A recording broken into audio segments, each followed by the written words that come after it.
Namaste and welcome to the Bharat Varta podcast. I'm Roshan Karyappa. We've spoken about media bias and how international reporting is skewed against India. You may recall our episodes with Ruchir Sharma and Vishal Ganeshan, where we covered plenty of related nuances. Today, we're going to be speaking to a very special guest, Ashley Rindsberg, who is the author of The Grey Lady Winked, How the New York Times is Misreporting, Distortions, and Fabrications Radically Alter History. It's a provocative title, but the book is backed by a lot of meticulous research and has been receiving favorable reviews. So in this conversation, we hope to understand more about Ashley's work and also uncover the roots of this misreporting and bias against India. So without further ado, welcome Ashley. Thank you so much for making the time. Thank you so much, Roshan. So Ashley, let's start with a bit of background. As I understand, you were born in South Africa, moved to the States, traveled a fair bit, and then are now based out of Tel Aviv in Israel. How did you get to writing this book, and what was that process like? Yeah, the book really came out of this curiosity for me, which is to understand if what we're being told is true. And for me, I think this is very popular and very common today in obviously around the world now. But for me, it started a bit earlier, and I was really interested in this topic around 2004, 2005. And I came across a footnote in a work of history by William Shirer, which is The Rise and Fall of the Third Reich, where he kind of mentions casually that the New York Times reported on September 1st, 1939, which was the outbreak of hostilities in Europe in World War II, that Poland had invaded Germany, and in its lead story from that day, and that the Germans were retaliating, sort of just, responding. And obviously this was a lie. It was a Nazi propaganda ploy. And with its publication as the lead story of the New York Times of that day, it was a great success.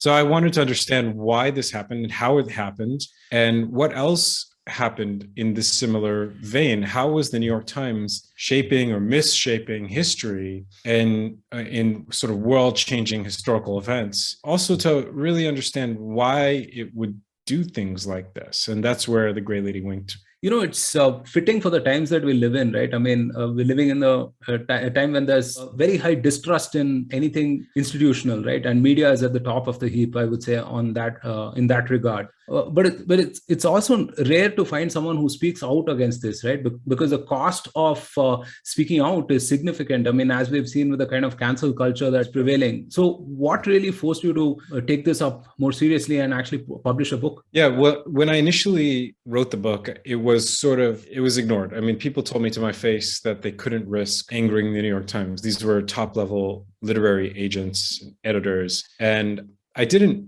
publish it. There was no avenue for me to do so. And more recently, last year and the year before that, when I was really thinking about publishing it and then published it was just so clear that there was something going on here that was really getting to a lot of people. And it really centered around the New York Times, at least in the US. And that's because the New York Times plays such a special role in the American news media, in journalism, and in just the broader media, this culture of ideas and trends and influences. It sits at the center. And I kept seeing these stories break about the New York Times nurturing this culture of intimidation and harassment that was really skewed towards woke ideologies that forced one of their key writers to resign.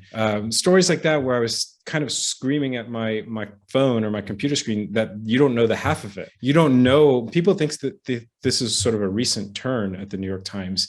What I understood through writing and researching the book was that this goes way, way back. I mean, I trace it at least a century or just about to the early 1930s, or even before that, the mid and late 1920s, when they were dealing with Hitler. And so I wanted people to understand that everything they really had assumed about the New York Times and the media, which is that this is all just recent developments, this is sort of like novel stuff, was not quite true. It's partly true, but because it has been accentuated and it's gotten emphasized by certain trends like social media in recent years. But this is really part and parcel of the way the American news media is incentivized and structured. Yeah, I think for most of us, we've seen the shoddy reporting over the last year and a half on the coronavirus pandemic, right? Where somehow they refused to acknowledge that it could have originated from a lab, and even in theory, right? I mean, they didn't want to give credence to that. A few of us may again go back to the Iraq war as well, on weapons of mass destruction and so on. But you go way back, right? I mean, you go 90, 100 years back, and you talk about the editor of the New York Times being an active Nazi collaborator, how they covered up the Ukraine famine, for example, and so on. So, can you talk us through some of those famous instances that may not be in public memory, but the New York Times had taken up this sort of a contrarian position to the truth in some sense? Yeah, well, in the terms of the Nazi reporting, the reporting that was coming out of Germany in the mid to late 20s about Hitler specifically, where they were reassuring New York Times readers that this was just kind of this guy wasn't that bad, and like he was just going to go retire to Bavaria once he got out of prison, and calling him a patriot. One article about him said that he was actuated by a lofty and unselfish patriotism, where you think to yourself, whoa, like how bad can you get of a description of a historical figure? And that sort of was the very beginning of the pattern at the New York Times that stretched at least 10 years, probably much longer, probably 15 years, right up through what I mentioned regarding the outbreak of hostilities in World War II, where the New York Times was consistently publishing news articles, major stories that were very favorable to the Nazis. And they did this because their Berlin bureau chief was a Nazi sympathizer, or I tend to think of him as a Nazi collaborator. He actually worked with the Nazis. When all the American reporters were rounded up by the German authorities after the outbreak of war, he was the one American reporter and the one Western reporter that was actually not put into this sort of temporary prison.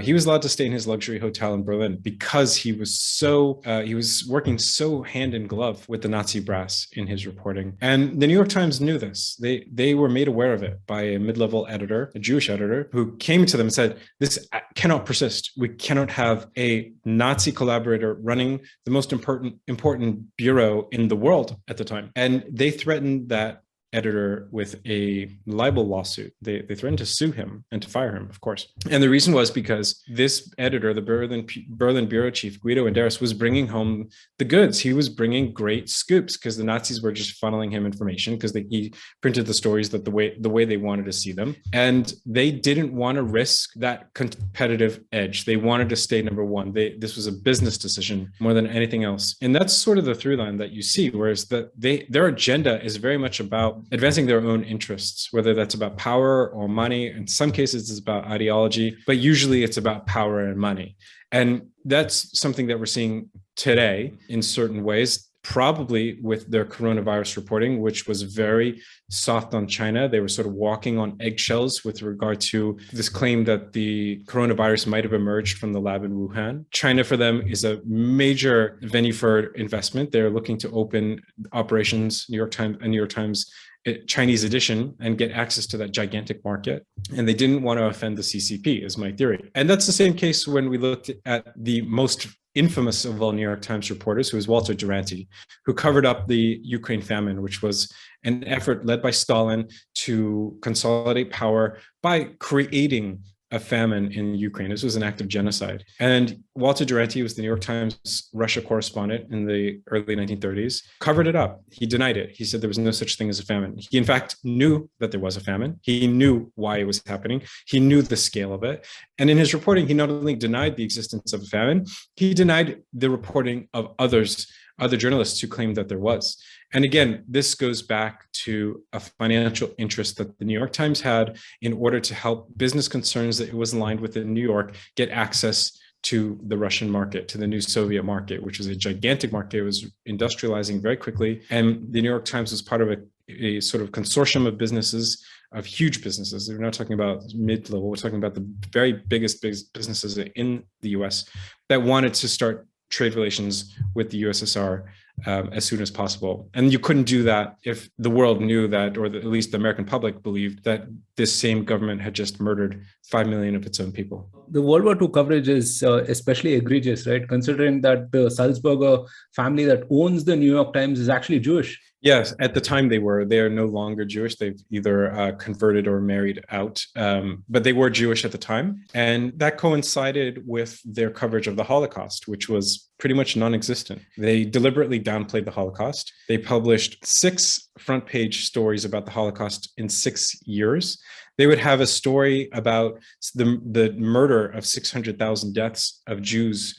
The murder of 600,000 Jews in Europe, and they would put it in the back of the newspaper, page A12, while on the same day's edition, they would publish on the front page a story about the death of a single individual in Iceland. Again, you have to say, why? Just say, anybody do this? This is the story of a generation, not just a lifetime. This comes back to their business interest. They didn't want to be seen as a Jewish newspaper in an increasingly anti-Semitic cultural environment in the US, especially New York City in that period.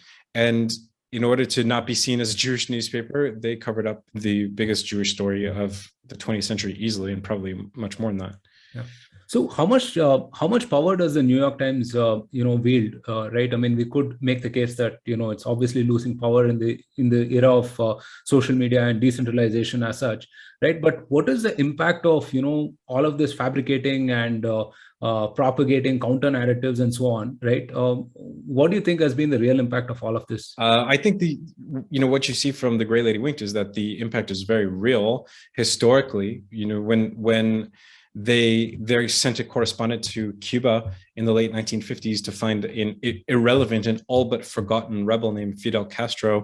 Their front page reporting that they published multiple times over the course of the next month made Fidel Castro into a superstar. They revived him, they resurrected him, they all but implanted him as the dictator of Cuba. And we see that's a trend that occurs over and over and over. And if we fast forward to today, till 2019, when they published the 1619 Project, which was an effort to reframe American history from one that's rooted in liberty to one rooted in slavery.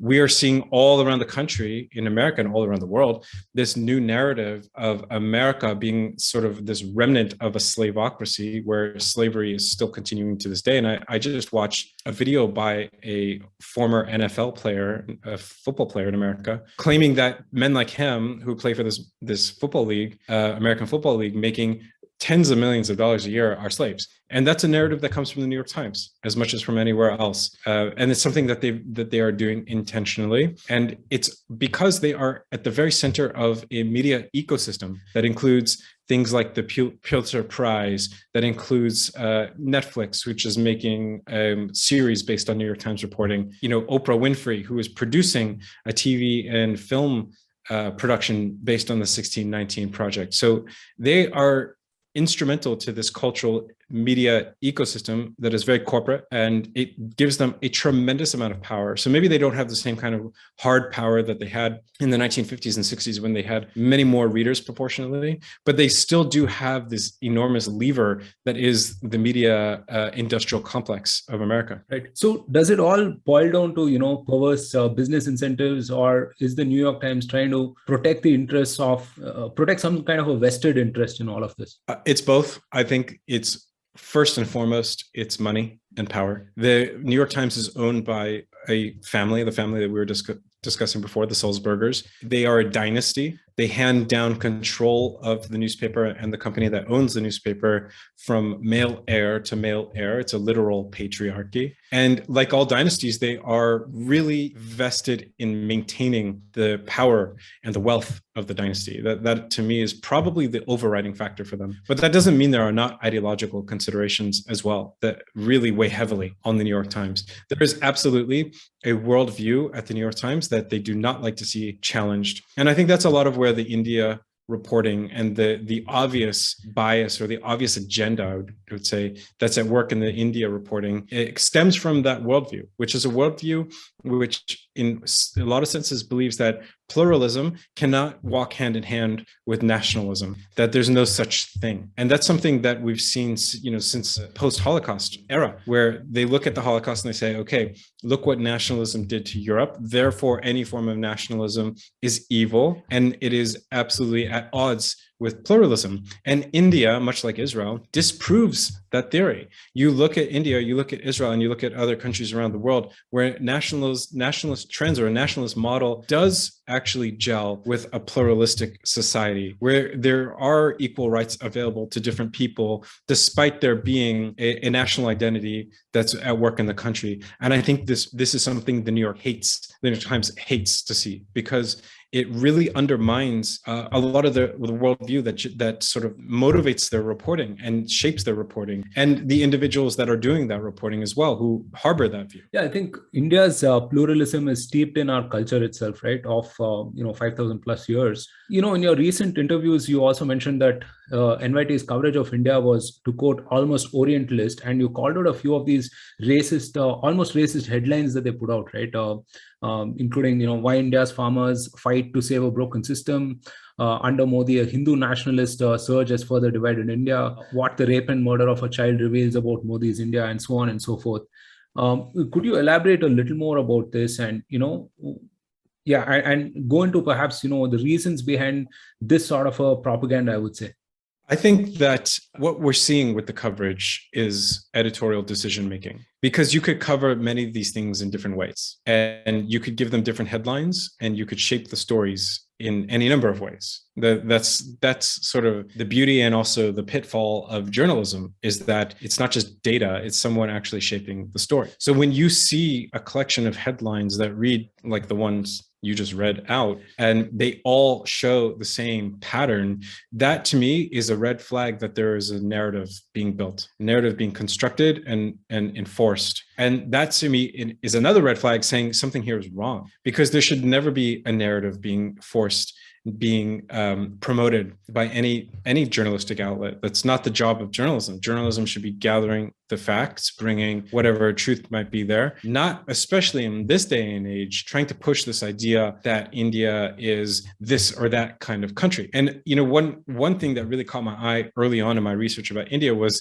a quote that had to do with, and again, this is a quote from the New York Times, India's rampant sexual abuse culture of rape, something like that. I used the word rampant. Yeah, and I this is something that was absorbed through the media, that there was this problem of sexual crime or sexual abuse or whatever the New York Times characterized it as. But then with this research, I actually started to look at the data, the statistics, and the statistics make a complete joke of that claim, because they show that India has a fraction of of sexual crimes that we see in just about all of the West, and certainly in the US. And you have to say, well, how can they even make a claim that sexual violence is rampant in India when it's a literal fraction of what it is in the US? Where does that even come from if it doesn't come from the data? And you could say, well, maybe the reporter thinks that the data has been contaminated by bias, or that they're not reporting true numbers, but that still doesn't mean that there's any other data showing it's true. What we're seeing there is a reporter who's just making a claim. He's just putting it out there into the universe and seeing if it'll stick. And when you do that enough times, eventually it does stick. And I think that's exactly what we're seeing with India, where India is characterized today, especially the coronavirus response, by death pyres, and alongside the sexual violence reporting, rape. And that's what the reporting is. And when you look at the New York Times' reporting on China from the same period, where in August 2020, they did this huge piece about how China had conquered coronavirus, and there were parties going on in Wuhan, which I'm sure were staged by the CCP. Then you say to yourself, why is there this discrepancy? Why is there a gap? What is it about these two places that motivates such a different response, while China, as we know, is carrying out a genocide against an ethnic minority? Why hasn't that made itself into the top line reporting of the New York Times for the past 2 years? Well, and again, in the same period, we're seeing India rape, death, and backwardness. And that's where this notion of it being Orientalist comes from, because it's preaching a worldview by telling an improper story, by telling a false story about this country. It is preaching a Western view of this place and how it ought to be, that has nothing to do with the realities on the ground. Yeah. No, absolutely. I think you're 100% spot on in that, right? I mean, an editorial view is also what you choose not to report on, right? As much as what you actually say, Yes. and also what part of the data you look at in context. Because this rape culture thing, for example, I mean, it was just absolutely absurd because anybody who compared rape in Delhi versus New York or elsewhere would realize that obviously, I mean, proportionately Delhi had less, right? For all of the ills that they talk about India is famously short of state capacity, right? I mean, whether it's police or judiciary or anything. So if India was really all of that, such a mess that the New York Times thinks it is, we would have crumbled a long time ago. It also is very weird that I mean, nothing can be all good or bad, right? I mean, really, because I'm yet to see anything positive come out of NYT or even the others, Washington Post or so on, over the last 7-8 years. Maybe because there isn't a political dispensation that you favor. Simply every story cannot be painted with very broad brush of, okay, everything is bad here, right? I want to ask a related question on objective journalism, right? I mean, NYT often positions itself as the beacon of truth, right? They don't say that they're writing stories or they're even taking an editorial stance on any of these things, unless, I mean, of course, it's some obvious sort of a virtue signaling thing, right? I mean, against poverty or hunger or whatever else. Is there such a thing as objective journalism, or do you expect people to just come out there out in the open and just say that, hey, you know what, this is our bias, and take what you will out of this? I think that there is a difference between bias and having an agenda. And bias becomes sort of this straw man argument in journalism where you say, well, there's bias, and the other side says, well, of course there's bias. We're human beings, we're not robots, and that's just the nature of life. And that's true. I actually agree with that. And I think it's okay to bring bias when we think about bias as just the filter that everybody sees the world through, the filter of your experiences, your knowledge, your values, whatever. That's just being a human being, and it's okay. But having an agenda is a completely different thing. That means you will push your interests at almost any cost. And that's the problem. That's what we're seeing today across the US media, the mainstream media, and certainly at the New York Times. That's been going on for a very long time. And, I think a great example of this that is in The Gray Lady Winked has to do with the US's dropping of the atomic bomb in Japan, where they made a deal with the American Department of War to allow the Department of War to basically publish propaganda in the New York Times concerning the nuclear weapon. And in return, the New York Times would get to have the only journalist, or the only actually non-military person on one of the bombing runs that bombed Nagasaki. And the exchange was made. And what the New York Times did was publish this line that the atomic weapons produced no such thing as radiation poisoning. It was a myth, according to the Times. And at the same time, journalists from around the world were on the ground, including actually one New York Times journalist who had the guts to go there and report. And they said they could see from their own eyes that there was radiation poisoning, of course. And the New York Times knew this. Their chief science reporter was a brilliant man. He absolutely would have known this to be the case, but they ran it anyway because there was an agenda. And the agenda was, okay, let's be the number one news outlet on this huge story. This is one of the biggest stories of the modern era, the dropping of an atomic weapon on a city. And in exchange, we'll make the sacrifice that we'll have to make, meaning the truth. And that's such a poignant example of how this works. I mean, it's really distilled and pure. And that's why it's such a great example in the book for all the other types of reporting the New York Times has done with an agenda that's a little bit more murky, where you could say New York Times could point to India or to Israel and say, well, these things are actually happening, and that's the reason why we're reporting it. And it's hard to argue against that if you don't really come armed with a lot of background, a lot of facts, a lot of evidence. But when you look at how they use their agenda, use the truth to advance an agenda, you see that that's exactly what's at work. And you ask the question, why would the New York Times care about which way things fall in India? To say, why would they even bother to push a narrative? And again, there's an agenda at work, and we see that the mechanisms of that agenda are very clear cut when you really pull back the curtain. Right. There also seems to be some colonial undertones to the reporting as well, right? Because oftentimes, I mean, when you look at these headlines or even these stories, I mean, they tend to talk down to us Indians, or there's a certain amount of condescension as well. And you found parallels between the coverage and also East India companies pre-independence. Some of the stuff that was being said then, right? Yeah, could you elaborate on that? Yeah, I don't remember who it was on Twitter, but someone came out with a comment. I think it was a professor from Stanford, a professor of medicine at Stanford, who's an Indian man, and he sort of put his finger on it by saying that it has these tones as if it was written, these reports by the New York Times were written by the East India Company, because it really does talk down to Indians, as if the New York Times knows the country better than the people who actually live there. And that's a bit shocking. But to me, this is something that actually goes back quite a long ways. And part of my research, I uncovered the case of Sarah Bull, who was a 19th century heiress. She inherited a lot of money from her husband, and she became a devoted student of Swami Vivekananda and donated all of her money to him. And this was something that obviously her daughter, who didn't get any of the money, didn't like. And the New York Times joined in this campaign to vilify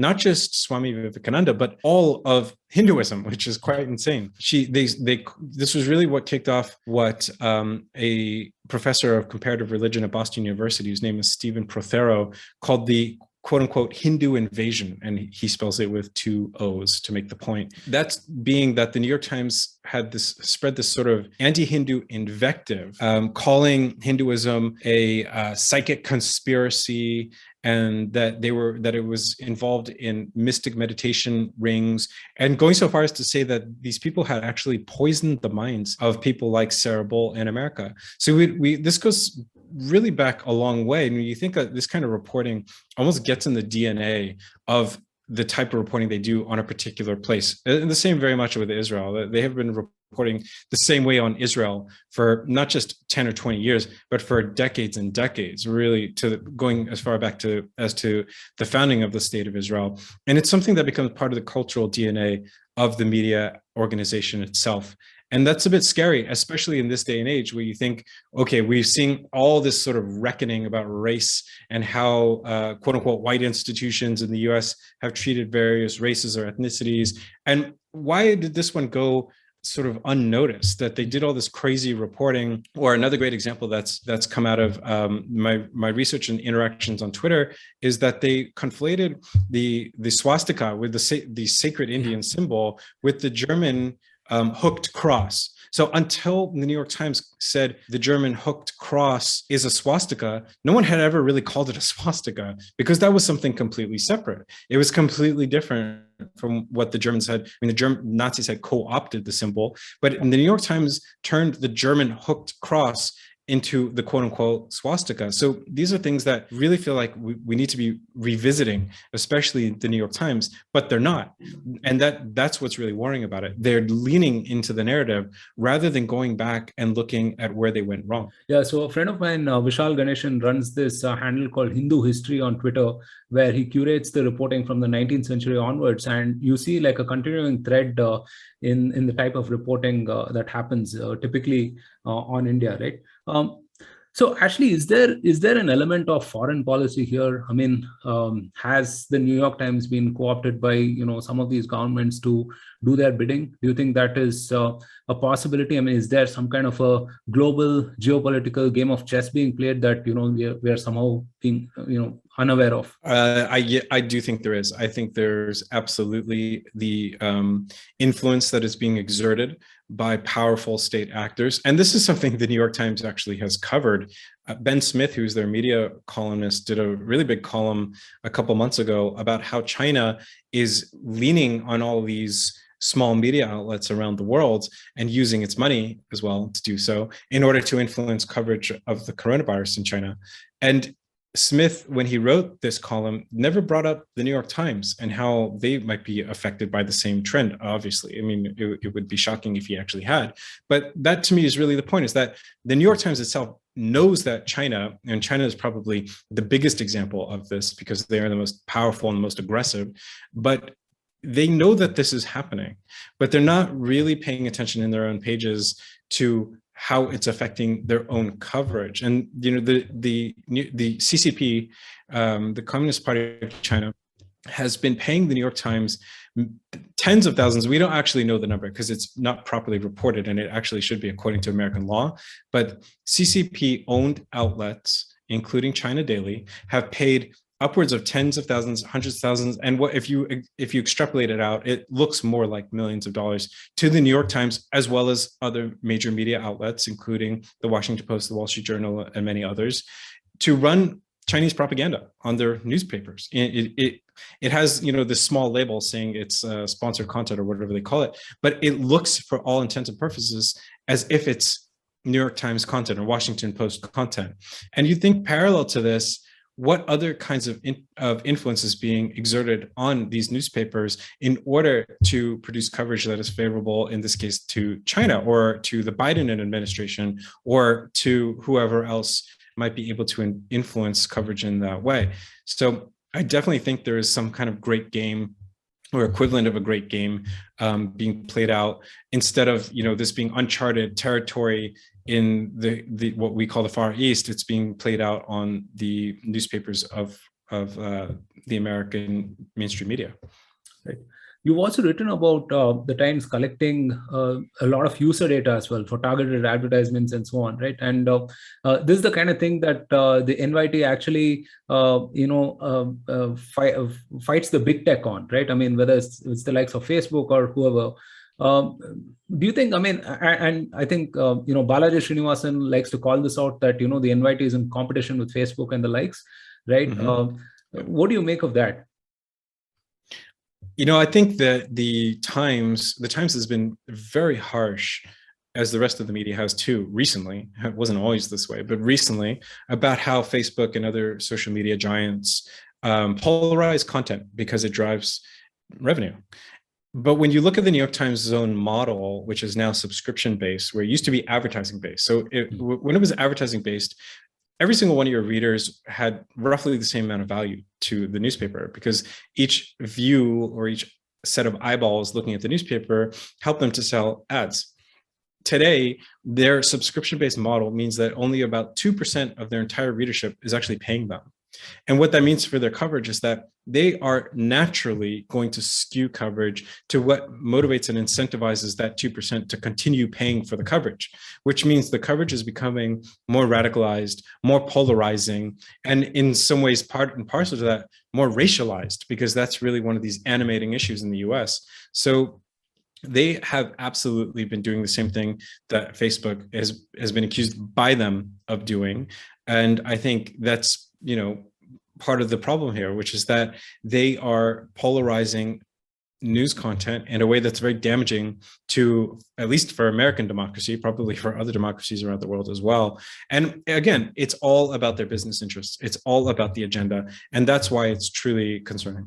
We've spoken a fair bit about the problems, with all of this. What do you see as an antidote to this? What should a layperson do to sort of combat all of this? I think it's a lot about having the conversation, exploring these ideas, being open-minded about the news sources, nevertheless, to say, okay, they might have a serious problem, but that doesn't mean there's not really good reporting coming out of some of these places, and to be respectful of that and not to throw out the baby with the bathwater. But I also think it's about really tailoring the kind of consumption that people are doing on a daily basis, because they want you to consume all of it. That's what's in the interest of these media organizations. They want you to just consume. But what's in your interest is to truly become an expert on the topics that you care about. So I would say take 2 or 3 topics, choose the 2 or 3 that are absolutely really important to you.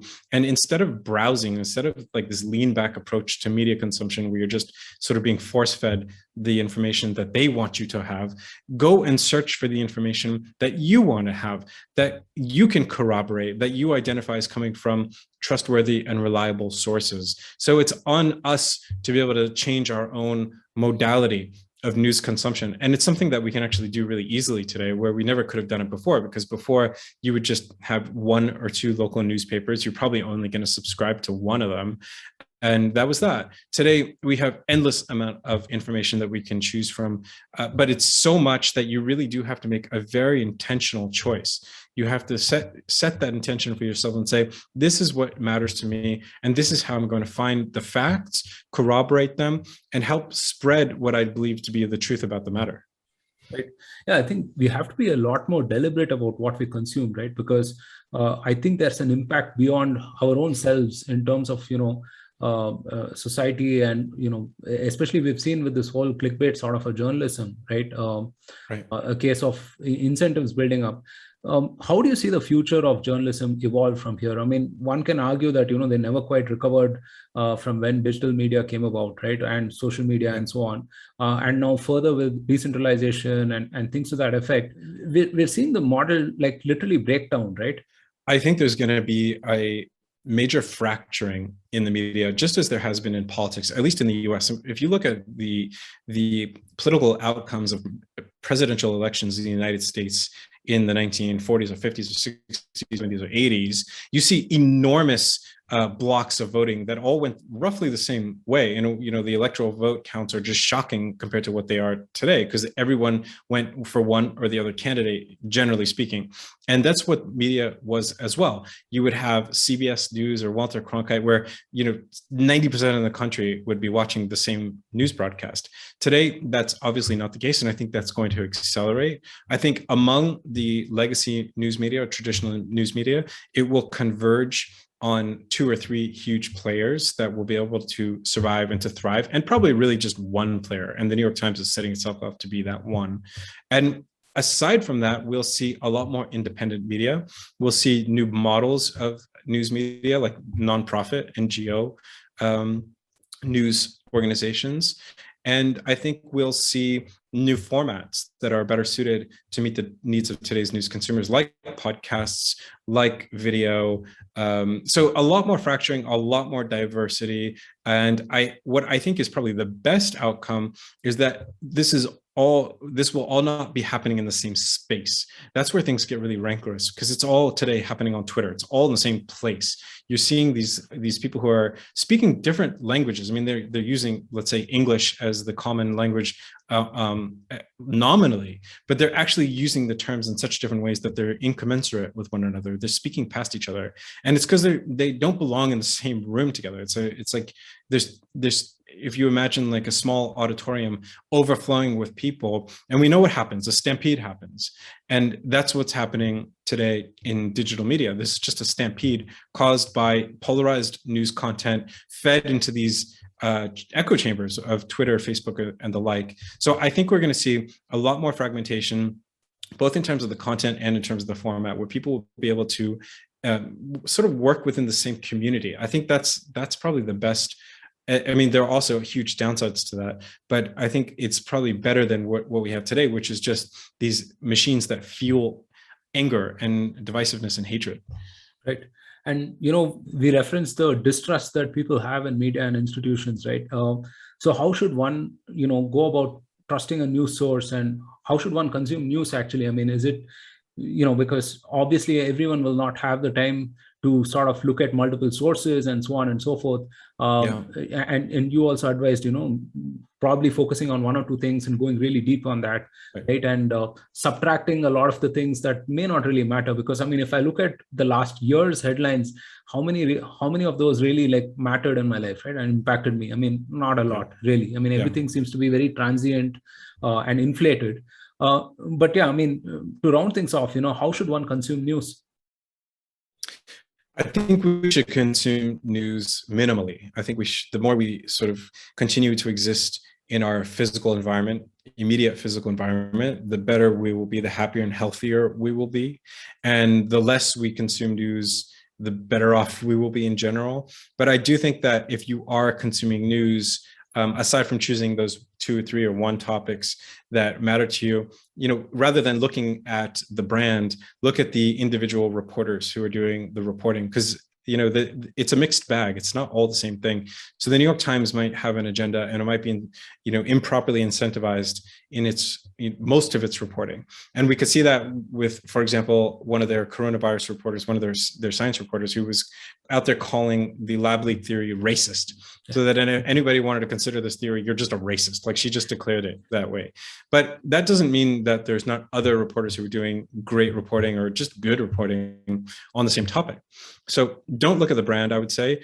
Do look at the individual reporters. Look what they're out on social media saying. Look what they're denying. Look who they are connecting to. Look who they're using as sources. And it doesn't take that much more time. It does take more mental energy. And I think that's what I mean when I say switch modalities from the lean back, kind of just like, absorbing passively whatever's given to you, and lean forward, look into it. So you're reading the story anyways, just pay a little bit more attention to who the journalist is, whose byline it is, and who are the sources in there. That tells you a lot. One of the early Washington Post stories that was calling lab leak a conspiracy theory leaned on a political science reporter to speak about the validity of the scientific theory of lab leak. And you have to say to yourself, wait a second, why are they using a political scientist to speak about the validity of a scientific theory? It doesn't make any sense whatsoever. And that's a red flag.